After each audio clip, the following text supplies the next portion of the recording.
it's real time, so the exact amount of time has passed since we last were with our heroes, and we're in San Francisco because that's where we all moved, and the story for the most part plays out in San Francisco. Yeah. So start preparing yourselves now for no Santa Barbara. You're not going to see it. I know. But it wasn't really Santa Barbara, so no, it's Vancouver for San Francisco. So in Europe, has SHAWN matured a bit more over the years, or is he still up there? You know, I think for the show to work, SHAWN always going to have further to go. But we do our best to sort of have him keep taking baby steps. I think knowing is certainly half the battle, and I feel like he knows more than he ever has. It's just about executing it that I think is always going to be his weak point. Yeah, I mean, he's a guy that never wants to grow up, for better or worse. No. There's no new young SHAWN. Yeah. You know what? There was so much to do, and there was so much to catch up on, and you know, we've been gone for so long, and we have a whole nother story to tell that I think we decided we didn't need young SHAWN for this rodeo. Yeah. Talk about the fandom for this series, because you know there's been so much now with the uprise of social media and all of that people continue to follow the series, beg for it to come back, and now with the movie the excitement is brewing again. What has that been like for you as an actor to witness that grow? Nothing short of remarkable. It truly never ceases to amaze me. Not only that our fans have stayed so true to a product that there was never any guarantee they were going to get more of.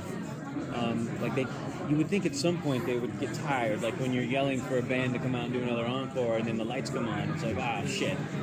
All right, I guess we should go home now. I keep thinking that's going to happen, and it never does, and it blows my mind. And on top of that, I don't know if it's because fans had kid brothers or kid sisters, or because you can discover shows that are no longer the air on all these different outlets now.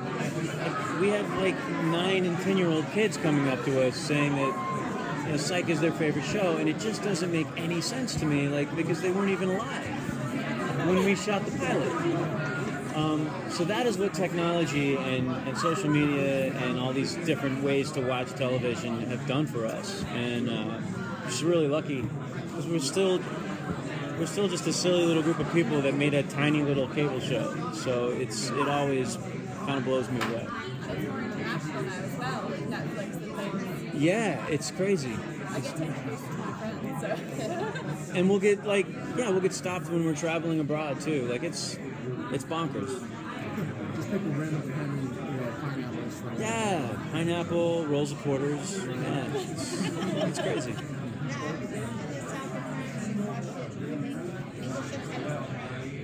Oh, that's probably pretty funny. Yeah. Yeah, I wonder how our weird, super fast, bop, bop, bop, bop, bop pacing works in other languages. Yeah. That's fun. So what is something you personally nerd out about? We're here at Comic-Con, so it's the perfect place to have. Twin Peaks is back, and they have a panel, and they're here, and I'm pretty nerdy about that. Yeah. And they put together a pretty eclectic mix for their panel too, which I thought was cool. Like the old school was represented, a little bit of the new schools. It's very, very exciting what they're doing with that show. So, yeah. It was beautiful. Obviously, we were short one who was incredibly important to our family, and his absence was felt. And I guarantee you will feel it as well when you see the movie. It's like just not quite the same without Lassiter, but there was something that the commonality that we were all. He was so omnipresent on our minds and in our hearts the whole time, kind of united us and elevated things in a way kind of gave us an extra cause, maybe. And not only were we back together doing this, we were also doing it for Tim and the fans, and let's just make it awesome. Let's make it beautiful for all of those reasons. So he was certainly with us in spirit, and we were communicating with him the whole time, which was great. And yeah, we have so much love for each other. Like, that's one of the... We're lucky for so many reasons, but the fact that we all got along, all of us, the entire time, is such a rarity, sadly, that anytime we can all get back together, it's like no time has passed. And the same jokes, the same tired-ass jokes that we've been making with each other for a decade, we just fall right back into it. Yeah. We're coming back. We're rising from the ashes. We're developing a new play this fall with the Wallace. It's a new play by Craig Wright, who's a pretty badass playwright. And if everything goes well for the rest of the year, then hopefully we'll have a slot in the Wallace's season next year. But it feels good. We've been dark for a while, and we found a great piece of material, and the Wallace has been a great partner so far. So excited, cautiously optimistic. We'll see how it goes. Yeah. Yeah. Thank you for asking. Yeah, especially for us because we haven't done much. So. Last question, guys. So what are you most excited for people to see with the movie?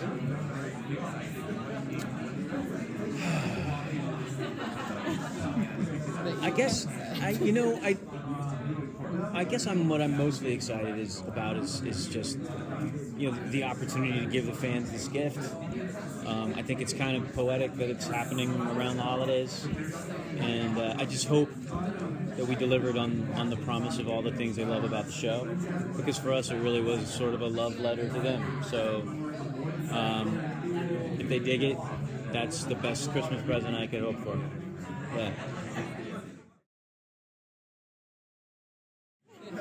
Feeling nice. Broadway World. All right, now what's happening in Broadway World? You told me last time we talked at Corbin 2 weeks later you were there after midnight. Wait, last time Last time at Corbin. then 2 weeks later, You said I can't say anything. You said watch, and I was like, after midnight, there it was. like, didn't You see what I'm saying? And then I said, wait, Thank you very much. Steve Franks did say to mention that he taught you how to tap dance. He did Yeah. in his Pineapple Dreams. You know what I'm saying? It was like, it's weird though. Like he kind of showed up in my dream.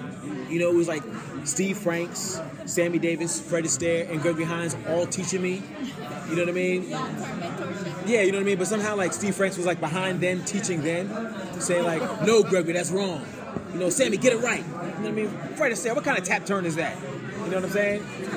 Something like that, you know what I mean? So are we gonna see you show any Steve Franks moves anytime soon? Probably, maybe the next one, if we get a chance to do the next one. Because when we were filming this one, I was just getting off of my torn Achilles from playing basketball with Roday back in January. Yeah, you see what I'm saying? So no, there will be no dancing in this one. You know what I'm saying? But I will say for Broadway World, I am going to go back to the stage though. In the fall, I'm going to be doing regional theater at the People's Light in Malvern. I'm doing a show called Lights Out, Nat King Cole. And I'm going to play Nat King Cole. Yes, it'll be a musical. Written by Coleman Domingo from Fear of the Walking Dead. Co-written by Patricia McGregor. So, yep. Yes, and Daniel J. Watts is also going to be in it from After Midnight, from Hamilton, from Motown. You see what I'm saying? You know what I mean? I already saw Leslie Odom Jr. I mean, come on. I'm not trying to replace Leslie Odom Jr. You know what I mean? You gotta know your lane. You know what I'm saying? Like now, you know what I'm saying? You know what I mean? Oh yeah, I'm gonna go replace David Diggs. Sure, that makes sense. Can you rap? You know what I mean? You know what I mean? You know what I'm saying? Sure. I'm no fool. You know what I mean? Yeah, I'm gonna go play Nat King Cole. Is what I'm gonna go do. So what can you tell us about what Gus has been up to? Gus, he's moved to San Francisco. Okay. Of course, he's tried to enter into the Psych thing, try to move Psych up there, which he's having a blast doing. But Gus can never go too far from his home base, so of course he gets a regular job. You know, he definitely has to work. He's still searching for love, still trying to find his, you know, his pineapple queen. You know what I mean? Which has not happened yet, but thankfully during this film, we get a chance to see the burgeoning of love in the Gus world, and he's still getting to all kind of shenanigans with Shawn. And as much as he complains about it, he loves it. You know, I think Gus would be lost without that. I think the idea of not having Shawn drag him into all these crazy situations is not a world he really wants to live in. Has that ever happened to you where you followed one of your friends into an insane adventure? Yeah. Who's gotten you into the worst trouble? Who has gotten me into the worst trouble? Or the most fun trouble? The most fun trouble? Let me see. The most fun trouble, probably Savion Glover when I was doing Bring the Noise, Bring the Fun. Okay. But I'm not going to tell you what kind of trouble he got me into. Yeah, like obviously, like we had some fun times back then. My college buddies. Yeah, I've had some fun times with my college buddies at Seton Hall University. Go Pirates. And then my brother. Me and my brother rolled pretty tight, so he's got me to some fun scenarios also. We've had some good times over the years. So can you talk a little bit about everybody coming back together? It was great. I mean, this is one of my second families, because the West Wing is another second family also. But I've worked with these cats for 8 years. We've bonded together. We all love each other very much. We've been through, seeing some people's children grow up, all kinds of life experiences, and we're a unit. So the idea of us all being able to come together to step back into this world it was touching. It was great. It was thrilling. And the fans, we have a love for each other. We also have a big love for the Psych fans. And they've consistently loved us and extended love to us, poured out love to us since the series has ended. So to be able to come back now and to do something to add to that story was thrilling. We were all jumping at it. Like let's go on and do it. And then even more so after Tim got ill, even more so that we wanted to be able to do something that can add to the story, to keep the story going. So hopefully we could do another one, so that at that point when Tim shows up, it'll be that much better. Yeah. So we run a website called ReachOfTheNerd.com, and obviously here at Comic-Con, like that's in full force. So what's something you... 55. I was just guessing the age of the nerd, you know what I'm saying? I'm getting used to that. Yeah, I'm saying. So what is something you nerd out about? I do nerd out about the whole Marvel universe. I have to see every movie. Not so much the comic books. I'm not that deep into it, but every movie I have to see. Like I'm gonna go see Spider-Man. If I'm being honest, I'm not really that hyped to see Spider-Man, but I'm gonna see it because it's a part of the universe. You know what I mean? Yeah. With the television shows, I'm not as into the television shows because I need to have a career myself, and that would be a career within itself, just watching all the Marvel stuff. But I do nerd out about the whole Marvel stuff. I love it. I love anything with Iron Man. I'm in it. So what? What's your favorite superhero? Probably Iron Man. Yeah, Iron Man. Iron Man is my man. I've always liked Iron Man. If Iron Man is showing up, I got to check it out. But I have a feeling it's probably going to change. I think going into next year, my superhero is going to change. You know what I'm talking about? You know what I'm saying? I don't even need to mention it. I'm not even going to mention it right now. You know what I mean? I'm just going to say, Chadwick Boseman is going to do his thing. You see what I'm saying? I'm already camped out. You know what I'm saying? I'm definitely waiting for it. Okay, I said I wasn't going to say it, but I'm going to say it anyway. I'm waiting for the Black Panther. I'm waiting for the Black Panther. I know it's going to be a killer movie. I'm looking forward to it. Oh, the cast is phenomenal. I mean, the only way it could have been better if DULÉ Hill was in it. You know what I'm saying? You know what I mean? You know what I'm saying? Yeah, you know what I'm saying? Tap Man could have shown up. We had Tap Dancing superhero. You know what I'm saying? Tap Dancers are agile. Like cat costume. You know what I'm saying? Exactly. But no, I'm looking forward to that movie. I think it's going to be out. I mean, just the trailer alone I was like, oh, okay. You all are some badasses. All right, here we go.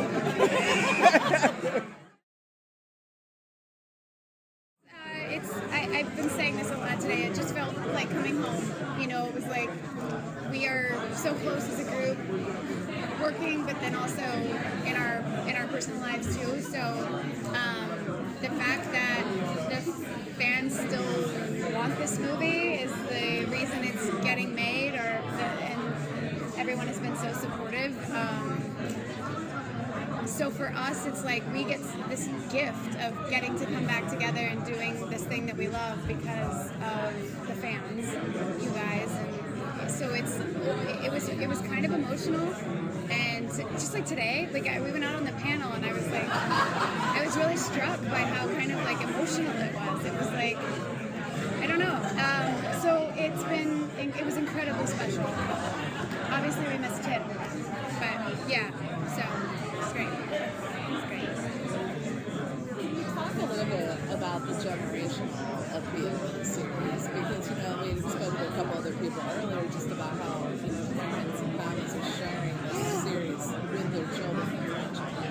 I think, you know what? It's one of the things that I think we feel so good about the show and feel kind of proud of is the fact that we run into families a lot, and they're like, they watch it as a family, like families watch this show together. I think that the parents in their 30s, 40s, like get the 80s references, and it's really fun. And the kids, because it's just kind of a light, colorful, goofy show. Like, I don't know, there are all these like catchphrases and fun things that I think kids do now that I'm like, these kids these days.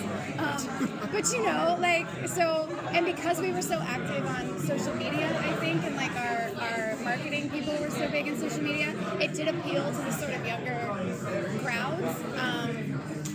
But I think parents get a lot of the references, and it does have sort of adult themes at times. So, but it never really crosses a line into something that I think a parent would be like, oh, I don't want my kid to see this, or this is too much, or this is. So we keep it pretty light, even with some of the stuff that we do, even though we're dealing with murder and crime. Yeah, so, but I love that. So I love that question too, because it always strikes me when I run into like a family and they're like, oh, we all watch this together. I feel like that's kind of rare these days. So anyway. If you were to fake a superpower like SHAWN does in real life based on a skill you have, what do you think you could convince people that you have superpower-wise? What do I think I could convince them of? Or like, what would you try what I would love? sell? Time travel. Yeah, that you're a time traveler? Like I could like go back in the future and be like, I just think today we're dealing with so much like media and news, what's real and what's not. Like you almost wonder the stories, now I'm gonna get like carried away, but like the stories that we've heard over time in history, like about what's real and what's like, it would just be fun to go back, like, is that what really happened? And I don't know. So yeah, or go into the future too and sort of see, although I don't know if I'd want to know the future, but yeah, time travel has always been very intriguing to me. I say that like it's a thing. I've always wanted to try that. Can you talk a little bit about in the movie? Well, I can't say much, which is why I kind of feel terrible in some of these interviews, because I'm just like, what can you tell us about the movie? I'm like, nothing. Can't say anything. The Chief and I, our relationship, I think, has gone to another level, which was really, really fun to play. And then, what else can I say? Still running in heels. Just not as graceful as I used to be. That's a superpower. Huh? That's a superpower, running in heels. You know what? Thank you for saying that. Yeah. Because it's not easy. And that was like one of the things when I remember the first day, I was in heel, like, this will give something away, and I had to run. And I was like, wow, I forgot. I forgot. This is no joke right now. I can tell you that. I can say SHAWN and Juliet, their relationship is progressing. That's all. Yeah. So you've obviously spent a lot of time with Juliet as as a character. Is there anything you found you're surprised to learn about yourself as an actress as you explored like the many years of this character? You know what? It's interesting because it's a good question. I mean, it started off. I think my character started off really like naive and kind of like navigating this madness of this world that, you know, this detectives and fake psychic detectives and a boy she kind of liked, and like, I mean, it was just a lot in the very beginning, but then over time I think I was like excited to explore the, like, I know that we always say badass Lassiter and badass Juliet, like, but I feel like they went that direction a little more than I thought they would, and I really, really enjoyed that, like, over the course of the series. And I think there were some emotional moments that my character had that, like, I loved that the writers just weren't afraid to go there and explore. So I think I was surprised with it being a comedy overall, just as a show, that we went there sometimes. Like, we actually went there with some relationships, and when you spend 8 years together, there is like this rooted kind of feeling that the group has, so there is like this emotional like through line that we all kind of share. So I think that makes those moments even deeper and more effective. And this might be the most boring interview you guys have ever done, but because I'm just kidding. But like, that was one of the things I loved, because I got to be, it was fun to be funny, but it was also fun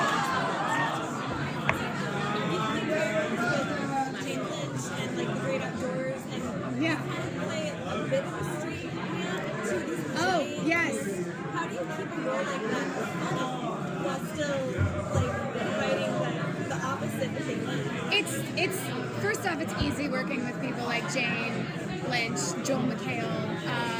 They're amazing. I just did The Ranch, the show on Netflix, and those guys too are so funny. So to play the straight man off of these sort of larger-than-life kind of characters is easy, because they're so good and they're so genuinely funny. And if I'm just literally reacting to them, then sometimes I think the reactions can be as funny as the actual, like, whatever I'm reacting to, because I think that I think I would be the audience, like I'm the rest of us sort of going like, did you really just do that or say that, or, you know, whatever. So it's sort of fun to like laugh along with everyone, but they made it easy. They make it easy. I really just have to be in the scene with them. I don't have to do anything. They do everything, but not with them. I could see where it would be like if you're up against somebody who's not that funny. It would be like, I don't want to laugh, okay? Like, I don't want to react. It's not funny. But no, I love both of them so much. So, yeah. I personally didn't bring everybody back together. I'd like to think they all came together because of me. It was great. It's you know, we're a family. We've always been a family, and I think from the get-go we were a family. So it felt very natural. There was really not even a rusty moment. The Tim thing was obviously a little bit of a hiccup in it all, but we knew he was even there. You know, kind of like we know our fans are there even though they're not watching, or they're not there on set with us. But it's pretty extraordinary. Unlike, for instance, we got together 5 years after LA Law, and it was not the same thing. And I kind of get the sense when I see these Dallas things and dynasties, it's kind of like, oh, let's try to bring that back again. Whereas this was just, we took a hiatus and kind of came back and did it again. Better than before. I'm telling you, this movie's going to be just awesome, I can tell. Yeah. What can you tell us about what Henry's been up to?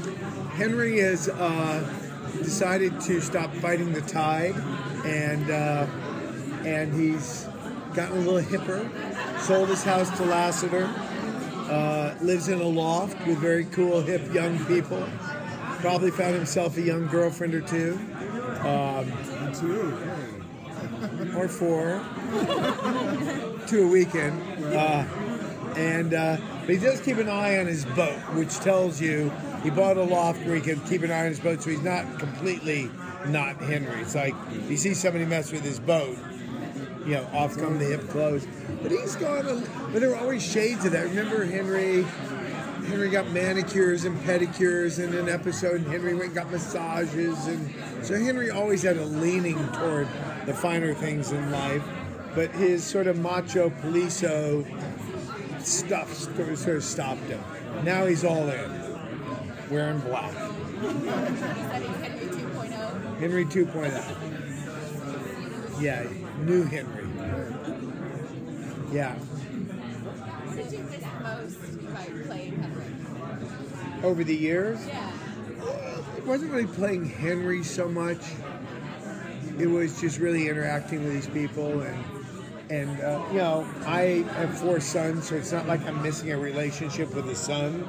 I get plenty of that, and there's certainly versions that are just like James, and their friends are like DULÉ, so I get all that. But what? Nothing. Yeah, you used to say some shit I said about you over there. Ask him. Right over there. Right over there. What was it like working on American Gods? That was great. It was really fun. Yeah, it was pretty cool. And it was.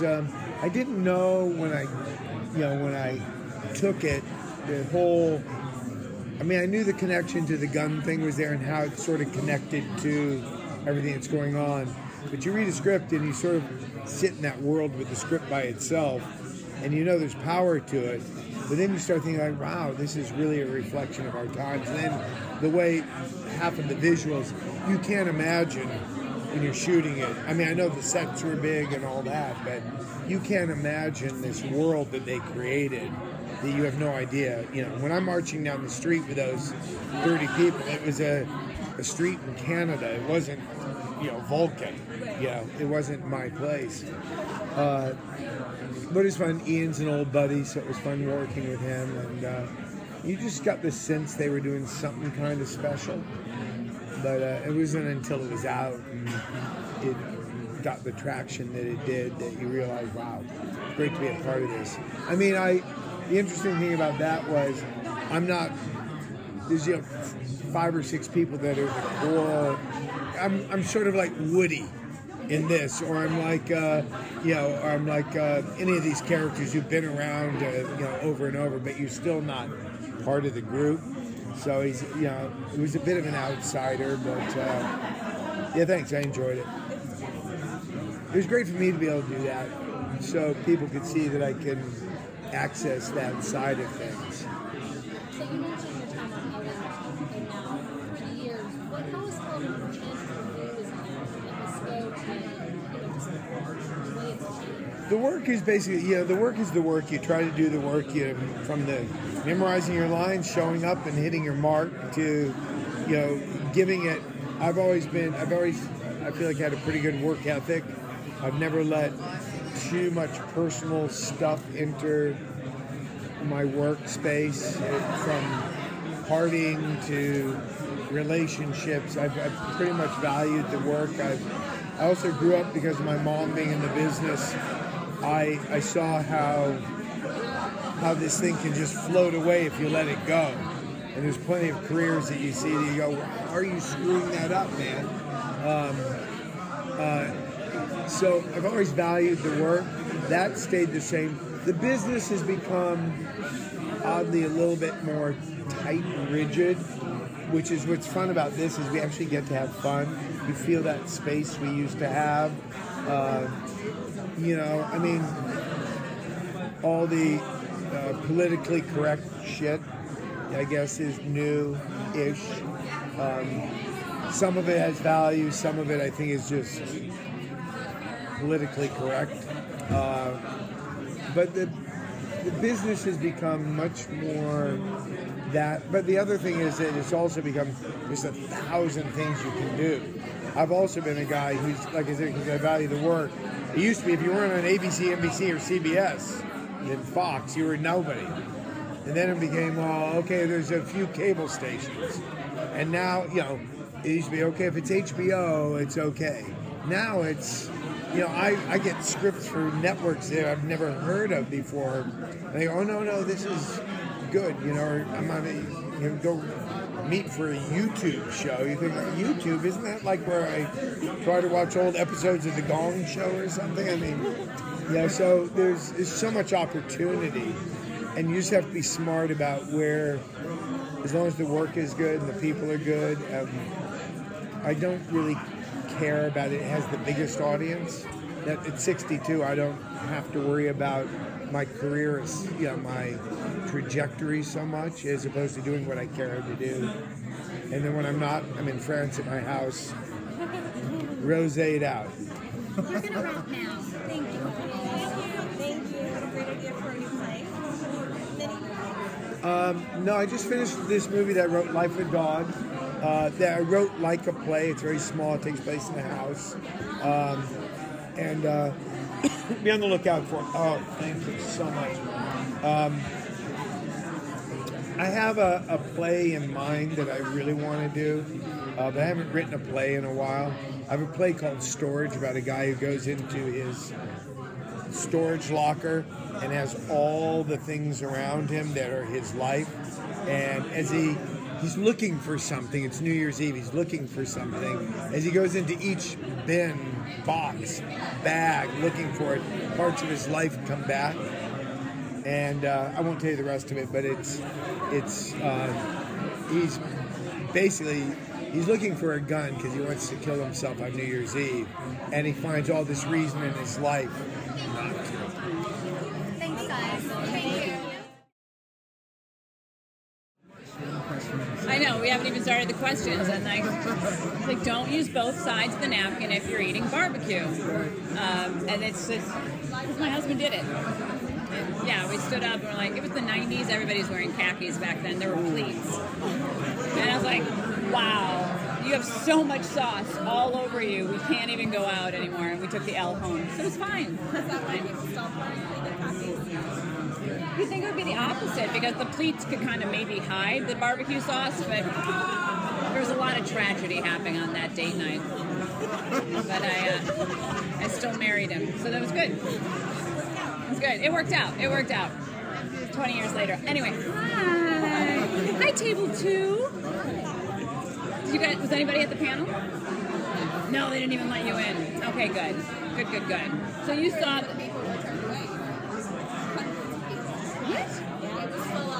Can I tell you guys when we got noticed that like you guys are going, you know, would you like to go back to Comic-Con? Like we had a choice, and like we would say no.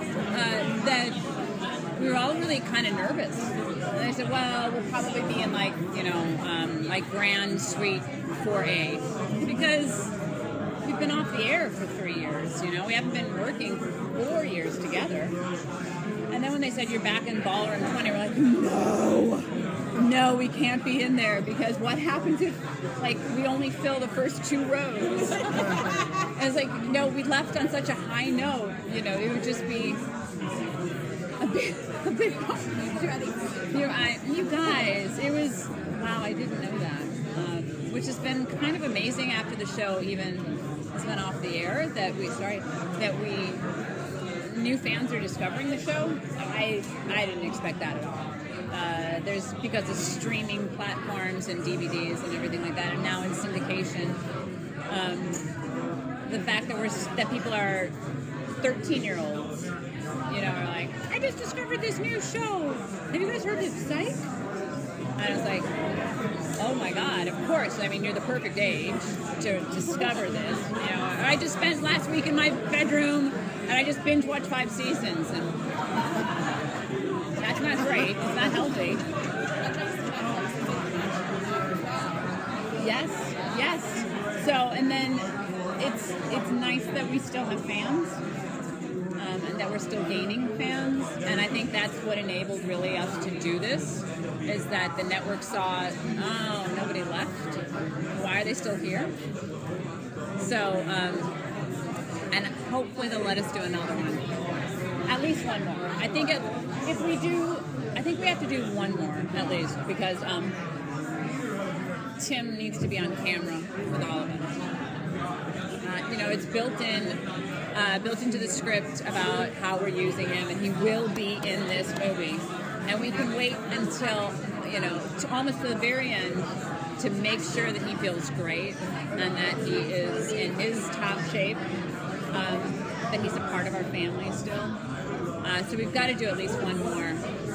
If not for the fans, I think for us as well, because he needs to be back in our fold on screen. I mean, not just in real life, but on screen, because we have, and not giving anything away, no spoilers on how we're using him, but there's only one actor in our group that has a scene with him. And that day, the rest of us were already wrapped. So the other 5 of us were already done.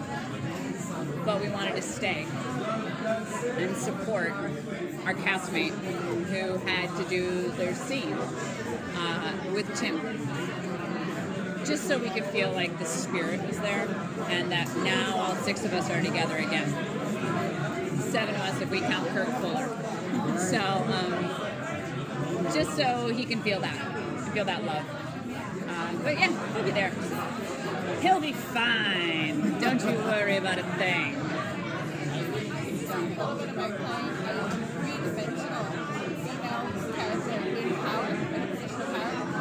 We're taking over the world right now, aren't we? We've come for their superheroes. We've come for their Star Wars. We've come for their doctors. Chief Vick started it all.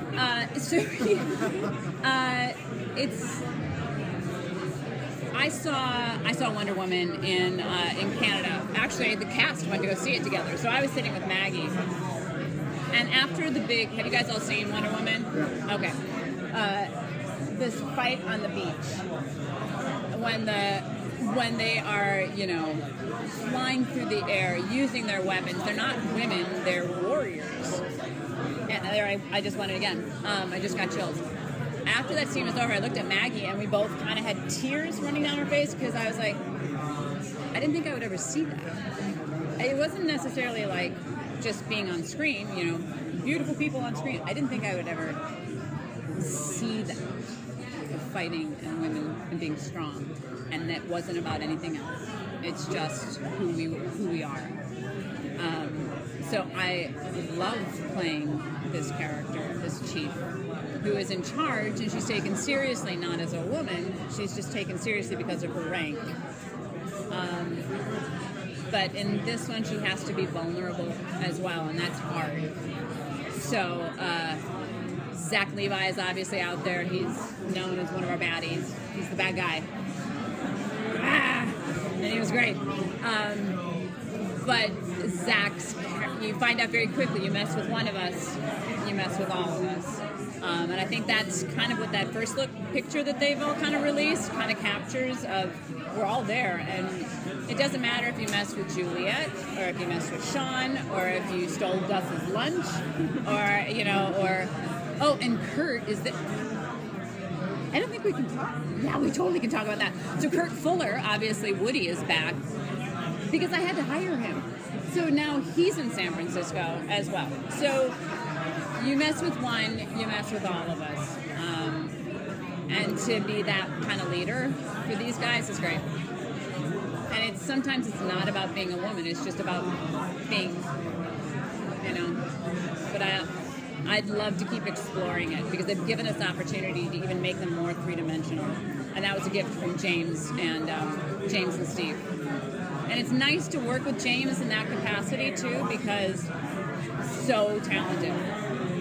But he can switch it off. Like, you're doing your SHAWN scene with him, and then later on it's like, I need to talk to James the writer. I need you to put your hat on. I can't talk to James the actor right now. I need to answer a writer question. And he's there. He's there for us. So it's not a bad place to be, like 24/7. And that's why we didn't want to leave when we wrapped. So we would wrap our days, and it's like, what am I going to do? Go back to the hotel or in Vancouver? Everybody's loved ones are like back here, like, well, okay. So you stay on set, and we get to watch them play. So, and Zach's a part of that too now. Zach is now a part of our world. It's family. What's that? It's family. Even though he's a bad guy, yes, he's family now. We'll keep him. We'll take him. But it was fun, and you get to see other sides of these characters, so that's very cool. Very cool. Are you guys doing anything else today? Is everybody going to the floor? Have you already been on the floor? No, I haven't been on the floor. Well, preview night is the only time I made it to the floor. So are you guys locked in these rooms all the time? You're just admitting, you're like, yeah. Oh no, we need to get you Starbucks. Yeah. Like, this is how we. Okay, I like that. Stuff for us on the floor, so we get to go from one booth to another. Yeah. Oh, see, but then you can at least be in that buzz, right? I have a husband here. Do you see him here? Yeah. You know, there's Midnight Texas barbecue truck out there. So. Oh, he's totally in line for that. He's like, it's the new Grim. We're going to Midnight Texas. I was like, oh God. Yeah, he's definitely on the floor geeking out right now because we get badges because we have to have access to places. And he's like, I'll go with. I'm like, I'm not going to see you, am I? No, you're not. I'm like, oh, okay. But if you guys get a chance, ride the sci-fi trivia trolley. It's parked outside. I think they start at some hotel. I forget what hotel it is. But if you see people pedaling a trolley, like 12 people pedaling, that was me yesterday, you will get $20 if you win their trivia. I might have won $20 yesterday. I was feeling pretty good. Question? Oh, there was they do like 20 questions, and it's teams, you know, so you have to buzz in and everything like that. But like one of the questions, they're like, name 5 of the 7 Defense of the Dark Arts professors in the Harry Potter series. And I was like, okay, I can do this. And there was another one, where did the word nerd come from? Name the author and the book. Can't do it, right? Everyone's thinking sci-fi. You ready? You're going to win $20 now. Dr. Seuss. And, the things at the zoo? Or what's the book about the zoo? But that's where the word nerd was coined. Welcome to that Comic-Con. There were, really 2 super exciting things, I think, about us being able to kind of get this together. The first exciting thing for us was the idea that we would get to, continue this journey for the people who really, really care about it, and hardcore fans, the people that love it, the people that come to Comic-Con, and the people that keep this community alive. We were excited to be able to, have more fun with you guys. And so that drove us to kind of make it special and work harder to make sure that we checked every box and got in all the fan favorites into this movie. And then, the second part of it was that we all love each other, and this cast has become a family, and it's easy to say, and it doesn't happen as often as people say it does when they go, oh, it's the greatest job ever, when they're thanking everybody at the Emmys. It's the best cast in the world, and the crew. It's hard when you get a group of 15, sometimes 3 people in Hollywood into a room, for long enough, people will stop getting along. This is a group that appreciated every moment they had on this show. I think is the reason the show worked as long as it did, and it was as funny and fun as it did, is because truly we were having so much fun making it that I think it shows in the results. And so a big driving force was the idea that everybody got to go back to summer camp, as alumni, and see their friends again. And we all saw each other, and stuck together and ended up on different shows together, but everybody was split up. So the idea that everybody can come back with these characters and with Psych was a driving force for us. And then Tim not being there ended up being probably the most emotional driving force, because then it was Tim can't be here, we're doing this for him, and we're saving a spot at the table for him so that when we get to do more, he's back. So there were kind of three reasons that had to really do with people, whether it was you guys, us, or our little Psych family. That was the reason for us emotionally to do it. What was it like to see the turnout this morning in Ballroom 20, where they had to turn away hundreds of people? Really? We didn't see that. Oh, I feel terrible. Well, I mean, it was a packed out ballroom because everybody wanted to see you guys and get tickets. Especially when the Big Bang Theory was like in another hall at the same time. I saw that on the schedule. I was like, well, nobody's going to show up to see us. And we ran into John Ross Bowie, who actually played a dentist in, I think, the 4th episode, which was great. As we were going out, it was like literally old home week. You know, you're going, oh my God, it's John. We're going, oh, it's great. Who did the panel for Big Bang? I'm sorry, I was making that connection. Thank you. Yeah, there you go. Who was on Big Bang Theory? Yeah, he did the panel for Big Bang. You didn't know it? Oh, he's great. He plays Kripke, I think. I'm sorry. I'm a huge Big Bang Theory. You're good like that. Yeah.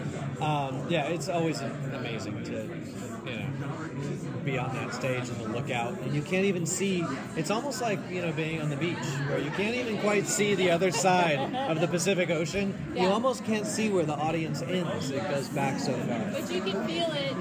Yeah, it's really cool. It's always really cool. Yeah, that was funny. Can you tease a little something?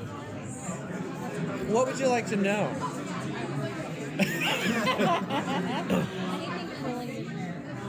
The reason why they're back together. Oh gosh. What adversity? Story-wise, what brings them all back together? Interesting. Well, we find that a big chunk happens to all be there, right? So they're all still interacting. So that we see that, Gus has a new job. It's not Psych. Not to say that he doesn't still participate in Psych, but he can't. He needs security, as he tells SHAWN in the first 7 minutes of the movie. So we see him in a new work environment, and then we see that he's continuing to get sucked into these cases. Although we understand that SHAWN is working on some cases on his own. And that's what happens in the beginning of the movie, is that SHAWN's working a case. We don't quite know what it is. And he's getting chased, and he ends up in Gus's office. And so that's what we teased this morning for everyone that wasn't there. And DULÉ finally gets to wear he always wanted to have facial hair. And it's like every year he would come, and for some reason they were like, no, this year he's just amazing. Everybody seems to have facial hair. Everybody has for a some little reason. 2017. Yeah, it's the thing to do. It's awesome. It would be awesome if everybody had like the cool hipster barista beards, but It doesn't have the David Letterman thing going on. Yeah, that's right. But yeah, everybody's evolved a little bit. So what was really fun about setting this in real time 3 years later was filling in the blanks and having fun going, well, what do we want to have happened in the last few years for Gus? Is he still single? Is he in a relationship? Do we see him find a relationship that we know is going to be important ultimately, which is kind of where we land in this one. And who would we cast for that? Yeah, exactly. Right, exactly. Ever would we cast for that? She is awesome. Yeah, she's awesome. So, I don't know, I think that's about all I can really tell you. You know who the villain is. You don't know what he's done, or why they're after him. There's kind of two villains in this, which was fun for the 2 hour. There's kind of like a B story villain and an A story villain, and that operates separately, which was fun for us to dovetail play. together, which is really fun. Yeah. Look at me being like really. Oh, okay. And that's all we can tell you. So much. So good to see you guys. the most important thing is time has proceeded as time does. So it is 2017, or yes, it'll be December 2017, Christmas time. And things have proceeded. The characters have lived their lives. They've grown in ways, and they may have regressed in some other ways. But we pick it up in real time. And most importantly, in terms of the scope of the story, I wanted to make sure that, like, we didn't do that thing where it's like, in the finale, they all, half of them go up to San Francisco, but now they all live in Portland and they're doing something else. It's like, I wanted the end of the show to mean something. So it's like all the things that happen leading up to it and at the end of the season all factor in somehow. There's some deep, deep, deep Easter eggs in this that go back to the pilot, that go back to like lots of small episodes. So to get all of them, you're gonna have to watch it 118 times, which is 3 less than the number of episodes I think that we did. So, but it's really fun. There's some great secret stuff in there that I'm like, no one's gonna get this, and I don't care. So somebody's gonna figure it out, and I'll be excited for them and for me. Do you look forward to people going back and binging like all of this, in preparation for all this? Because we have the ability to do that now so easily. Yeah, no, absolutely. And the great thing that's happened and what made this so easy to get done was that when we were on Netflix, more people learned about the show than ever during our run, by exponentially. Because I used to, when people say, oh, you're in the business, what do you work on? I always used to say, this detective show called Psych, it's on basic cable. And because I was like almost apologetic, like, you've probably never seen it, and it's a silly little show. We air at 10 o'clock on Fridays or 9 o'clock on Wednesdays, and whatever we were at the time. And now I can say, we're doing this thing, I wrote this show called Psych, and they're like, oh my God, Psych, my kids, my family, my grandparents. And it's so crazy how I think the Netflix time, and we're on ION, and all of that, it's been such a window for people to find. And it's crazy that, the people that discovered it on Netflix, they had 120 hours of television to go back and go through. So I don't know how they did that. Yeah, that is a meaty binge. Tim, obviously, Tim had a medical setback that was a huge blow to us right when we were beginning, and he was a big part of the first draft of this script, and we knew that once we knew, that what had happened to Tim, and he was on the mend, and how quickly he bounced back, but how amazingly he had jumped forward. We knew we could have him in the movie, but we were never sure how long it would take. And most importantly for him, it's like he's going through medical things. So our silly little show, it seemed like, hey, we got to get you on the set. We got to do that. We wanted to make sure we had a window and a spot for him. And most importantly, like, we're like the most basic people. We're like, okay, is his insurance good? Is it going to cover? So we were like making sure that we got him in the movie. So we were able to, we went back and restructured the story a bit. Much of what happens in the movie was what happened in the original things. But Tim's scenes in particular, I grabbed a handful of them and just set them aside because they have to be in the second movie. Because I didn't want to, there's no other character you could give those words to, or no other person that would have that meaning to. So I actually already know what the first scene of the second movie will be because it's Tim. And then we went about, we restructured the story, we routed it completely through San Francisco, and the entire San Francisco story, we had to figure out a way, okay, now how does Tim's world intersect with ours? We found a really great way that he could participate in whatever, obviously we shoot in Vancouver, and, flying through and going through 2.5 hours of getting a work permit and doing all that stuff is not the most fun part of the process, but we can come back and get his piece. And so it was a matter of finding the right level. And there's 2 sizes for Tim's part. We haven't shot Tim's part yet, but we've shot everything else around it. So we're waiting to see that when, because we can push it off as far as we want to. But I'm texting with him yesterday and leaving voicemails with him, and he's so sad he couldn't be here until I reminded him that I was in traffic for 4.5 hours to get here, and then he was less sad. Can you talk a little bit about the overall generational appeal of the series? Like, I know that you touched on that a little bit earlier, because you do have like parents and grandparents that are sharing this show now with their children, and it's been amazing to watch that. It's crazy because I was confused, like even when we aired, when we had the younger people watching it, because the references, none of those people should even be born. The references we're doing from the early 80s and back, and they seem to be the ones who appreciate it the most.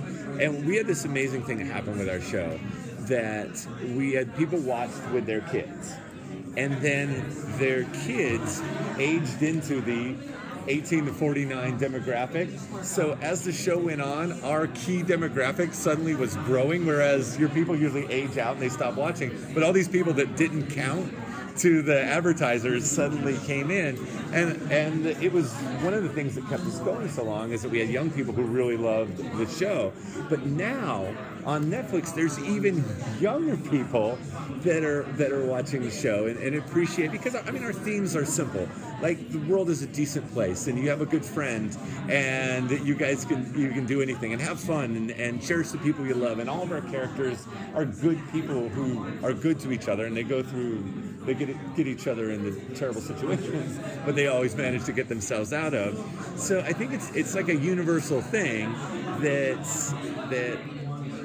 good people, it's kids can identify with it. It's a positive show, and it's really something we're very cognizant of, because the movie is a little darker than we usually go, just because stakes are up. It's a movie. It's a 2-hour movie, and you during the show you never really felt like Shawn and Gus are going to get are going to go fall down the well. And in this movie, we don't know.